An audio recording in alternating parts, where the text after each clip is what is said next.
بتائیے گا چیلنجز بڑھ گئے ہیں. پہلے تو اپوزیشن نظر آتی تھی, اب اتحادی بھی بولنا شروع ہو گئے آہستہ آہستہ, اس پہ بھی آتے ہیں. لیکن فی الحال پی ٹی آئی آپ سے مذاکرات کے لیے بالآخر مان ہی گئی ہے. مذاکرات جو ہو رہے ہیں, آدھے لوگ کہتے ہیں یہ شرائط ہیں, آدھے لوگ کہتے ہیں یہ شرائط ہیں کیا ٹی او آرز ٹرمز آف ریفرنسز ہیں کیا اس کے؟ دیکھیں سعدیہ, پہلی بات تو یہ ہے کہ میرا پوائنٹ آف ویو تو آپ کے پروگرام کے ذریعے بہت پہلے پی ٹی آئی کے متعلق کہ بھی ان سے بات چیت ہونی چاہیے یا نہیں ہونی چاہیے, اور ابھی تک میرا خیال ہے حکومت کا بھی یہی ہے. میں نے پوچھ کے نہیں اس وقت کہا تھا اپنا پوائنٹ آف ویو, اور آج تو مجھے پتہ بھی ہے کہ یہی ہمارا پوائنٹ آف ویو ہے اجتماعی طور پہ کہ 9 مئی جب تک فیصلے نہیں ہوتے, ان کے کلپریٹ جو ہیں, ان کے منصوبہ ساز جو ہیں, وہ اپنے منطقی انجام تک نہیں پہنچتے, تو پھر میں سمجھتا ہوں کہ ان کے ساتھ مذاکرات کرنی ہے تو پھر آپ تمام ان جتھوں کے ساتھ, پھر خوارج کے ساتھ, پھر بی ایل اے کے ساتھ, پھر باقی جو T T P, I L T P, جو کچھ ہے, پھر ان سب کے ساتھ آپ مذاکرات کریں. دیکھیں جب آپ پاکستان کی سالمیت پہ حملہ آور ہوتے ہیں اور ان کی جو ہسٹری ہے, میں بہت کئی دفعہ پریشان ہوتا ہوں اور میں حیران بھی ہوتا ہوں ان ہمارے جیسے ابھی میں راستے میں ایک چیز دیکھ رہا تھا کہ جیسے راشد منہاس شہید کے بارے میں ابھی ایک میں دیکھ رہا تھا ویڈیو جس کے اندر ان کی شہادت کا مذاق اڑایا گیا ہے, جیسے کیپٹن کرنل شیر خان کے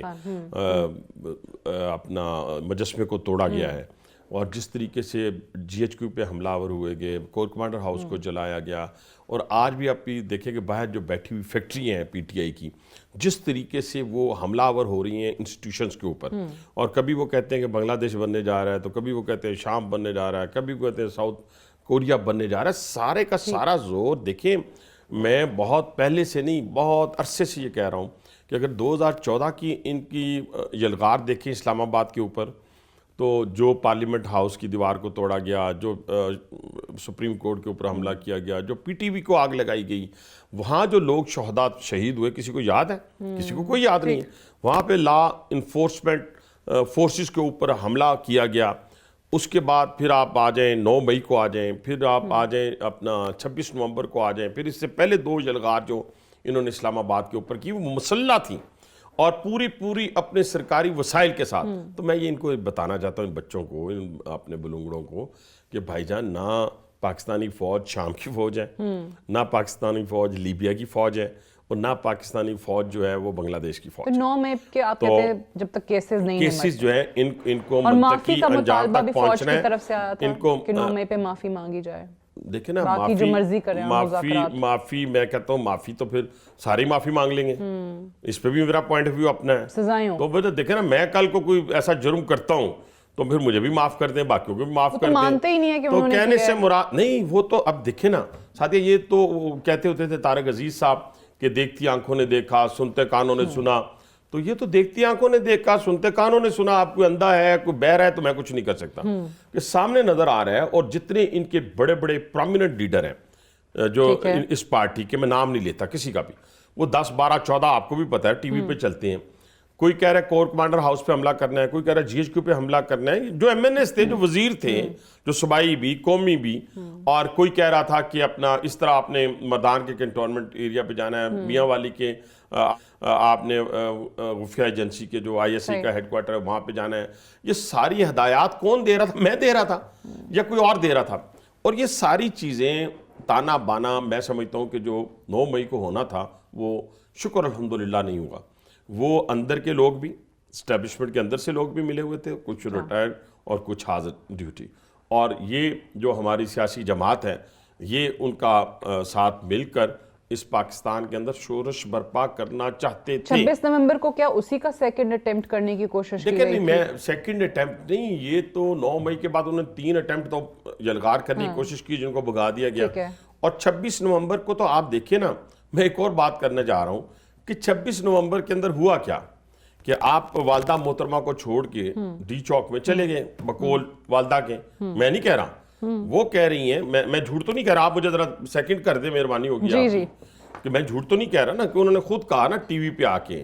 جب وہ کہیں 4 سدہ میں گئیں تو انہوں نے کہا کہ آپ سارے مجھے چھوڑ کے چلے گئے, میں اکیلی تھی. اور ماشاءاللہ ایسی والدہ محترمہ ہے کہ بچے ان سی عمروں میں بھی کوئی 20-20 سال بڑے ہیں, تو وہ سارے کے سارے چھوڑ کر اکیلا ان کو چلے گئے.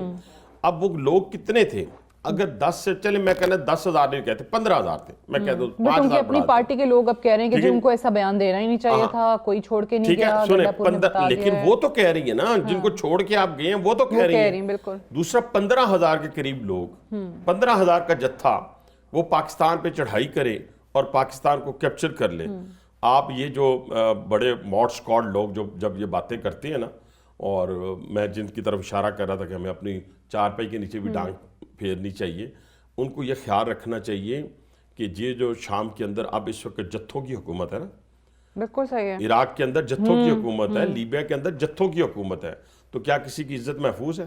کیا کسی کا جان محفوظ ہے؟ کیا کسی کا مال محفوظ ہے؟ تو خدا کے لیے اس پاپولر سیاست سے آج ہر شخص جو باہر بیٹھا ہوا, ادھر بیٹھنے کی تو کسی کی ضرورت نہیں ہے, باہر بیٹھ کر وہ صرف اور صرف پاکستان کی سالمیت پر حملہ آور ہے. اس کے نتیجے میں کیا ملتا ہے ان کو؟ بغیر کسی فی سبیل اللہ تو وہ یہ کام نہیں کر رہے. اربوں ڈالر جو ہے وہ انویسٹ کیے گئے ہیں, اربوں ڈالر انویسٹ, جیسے بی ایل اے کے پیچھے, جیسے خوارج کے پیچھے, بیرونی قوتوں کے پیچھے پاکستان کو کسی صورت آپ دشمن جو ہمارا ظاہری دشمن ہے یا چھپا ہوا دشمن ہے, وہ پاکستان پہ ظاہراً حملہ آور نہیں ہو سکتا اللہ کے فضل و کرم سے. پاکستان ایک ایٹامک پاور ہے اور سب کو پتہ ہے. تو پھر اس کے لیے پھر انہوں نے کیا سوچا؟ انہوں نے پھر ہمارے اندر سے میر جعفر اور میر صادق خریدے ہیں, اور جنہیں اپنے اقتدار زیادہ عزیز ہے پاکستان کی نسبت. تو اس لیے میں یہ کہنا چاہتا ہوں کہ 26 نومبر ہو, ابھی آپ دیکھیں نا 26 نومبر کے حوالے سے جو انویسٹیگیشن کی جا رہی ہے جو سوشل میڈیا کے اوپر, میں تو 99% اس پہ بلیو ہی نہیں کرتا. کئی دفعہ انہوں نے ڈاکٹر عبدالقدیر خان کو مرنے سے پہلے مارا, چوہی شجاعت صاحب آج بھی زندہ ہیں, ان کو کئی دفعہ مار چکے ہیں. تو یہ ایسی وہ تو اب 26 نومبر کو لے کے تو ہم نے وہ بہت اے آئی جنریٹڈ امیجز بھی دیکھے ہیں, وہ ابھی دیکھیں نا, ابھی انہوں نے ایک, میں آپ کو ایک انفارمیشن دینا چاہتا ہوں سعدیہ, کہ ابھی انہوں نے نا ایک مسنگ پرسن کی لسٹ دی ہے کہ جی یہ کوئی پتہ نہیں 200 کے 300 لوگ مسنگ ہیں, یعنی ان کو بھی آپ سمجھے کہ ان کو بھی مار دیا گیا ہے. یہ ایگزیجریٹ کر رہے ہیں. جب میں نے اس لسٹ کو سٹڈی کیا, کچھ لوگوں سے سرکاری جگہ سے میں نے اس کو چیک کیا, کاؤنٹر چیک کیا, تو کچھ لوگ ان میں سے اڈیالہ جیل میں ہیں, اچھا, کچھ لوگ اٹک جیل میں ہیں, کچھ لوگ جیلم جیل میں ہیں, اور کچھ ریلیز ہو چکے ہیں. اب دیکھیں کتنی, مطلب کہ آپ کو بات کرنے والی, اگر 300 بندہ مرا ہو, 200 بندہ مرا ہو, 50 بندہ مرا ہو, تو مجھے بتائیں نا, یہاں پر باہر کھڑے ہو کے ان کا کوئی نہیں ہوگا, اپنا پیارا جب مر جائے تو اس کی ڈیڈ باڈی لینے کوئی نہیں آئے گا. تو ہم نے اڈیالہ جیل کے باہر سلمان اکرم راجہ اور علیمہ خان صاحبہ کی گفتگو کے تذکرے سنے نا, جس میں علیمہ خان صاحبہ نے کہا تھا کہ بھائی سلمان تم یہ لاپتہ افراد کی تعداد کم کیوں بتاتے ہو, زیادہ بتایا کرو. تو وہ تو ہمارے سامنے, یہ دیکھیں نا, یہ بھی ان کا شیوا رہا ہے, یہ بھی ان کا پچھلے جب سے یہ سیاست انہوں نے شروع کی ہے, انہوں نے تو پاکستان, اچھا یہاں پہ نہیں, میں مزاحیہ بات بھی ساتھ ساتھ کرتا ہوں, انہوں نے تو پاکستان کے موسم بھی 12 بنا دیے, اتنے ایگزیجریٹ کرتے ہیں. پھر 90 دنوں میں انہوں نے کرپشن کا خاتمہ کرنا تھا, پھر انہوں نے کوئی 50 لاکھ گھر بنا کے دینے تھے, کوئی 1 کروڑ نوکریاں دینی تھی, کوئی 200 ارب ڈالر لانا تھا, 100 ارب ڈالر پاکستان کو دینا تھا, 100 باہر پھینکنا تھا. میں تو لوگوں پہ, کئی لوگوں پہ عقل پہ میں حیران ہوتا ہوں کہ ایک بندے کو جس کو سوزوکی گاڑی چلانی نہیں آتی, اس کو میں اپنی مرسڈیز کیسے دے دوں؟ مجھے یہ بتائیں.